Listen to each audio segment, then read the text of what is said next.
नाशिकमधील बहुचर्चित अशोक खरात उर्फ कॅप्टन या भोंदूगिरी करणाऱ्या मांत्रिकाला क्राईम ब्रांच युनिट 1 ने अटक केली आहे। या भोंदूबाबाला आज नाशिक जिल्हा न्यायालयामध्ये हजर केलं जाणार आहे। या मांत्रिकानं गुंगीचं औषध देऊन एका महिलेवरती बलात्कार केल्याप्रकरणी नाशिकच्या सरकारवाडा पोलीस ठाण्यात गुन्हा दाखल करण्यात आला होता। महत्त्वाची बाब म्हणजे या भोंदूबाबाकडे अनेक राजकीय नेते, अधिकारी, सेलिब्रिटी आपलं भविष्य जाणून घेण्यासाठी जात होते।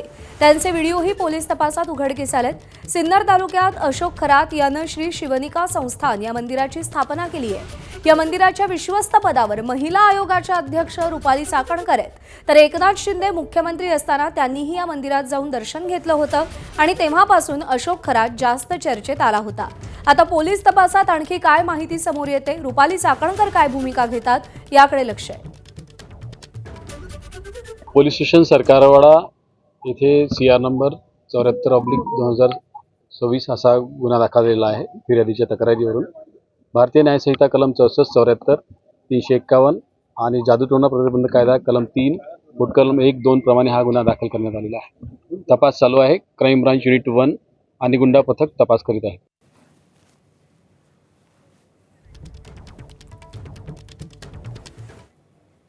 दरम्यान नाशिकमधल्या भोंदूबाबा कॅप्टन खरातची पाद्यपूजा खुद्द राज्य महिला आयोगाच्या अध्यक्ष रुपाली चाकणकरांनी केल्याचा फोटो समोर आलाय।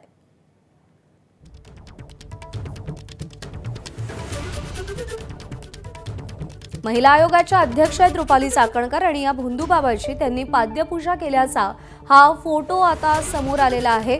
इतकंच नाही तर या भोंदूबाबानं जे मंदिर उभं केलं होतं त्याच्या सदस्य देखील रुपाली चाकणकर आहेत। त्यामुळे महिला आयोगाच्या अध्यक्ष या नात्यानं आता रुपाली चाकणकर काय भूमिका घेतात याकडे सगळ्यांचं लक्ष असेल, कारण एका महिलेवरती गुंगीचं औषध देऊन बलात्कार केल्याचा या अशोक खरात उर्फ कॅप्टनवरती आरोप आहे आणि या प्रकरणी पोलिसांनी त्याला अटक केली आहे।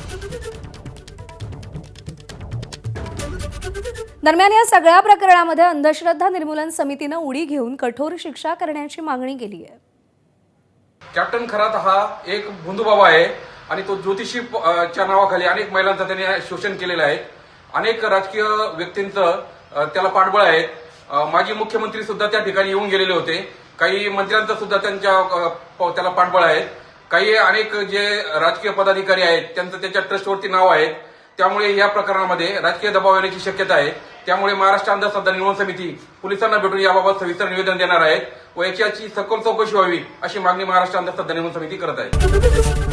ABP माझा, उघडा डोळे बघा नीट।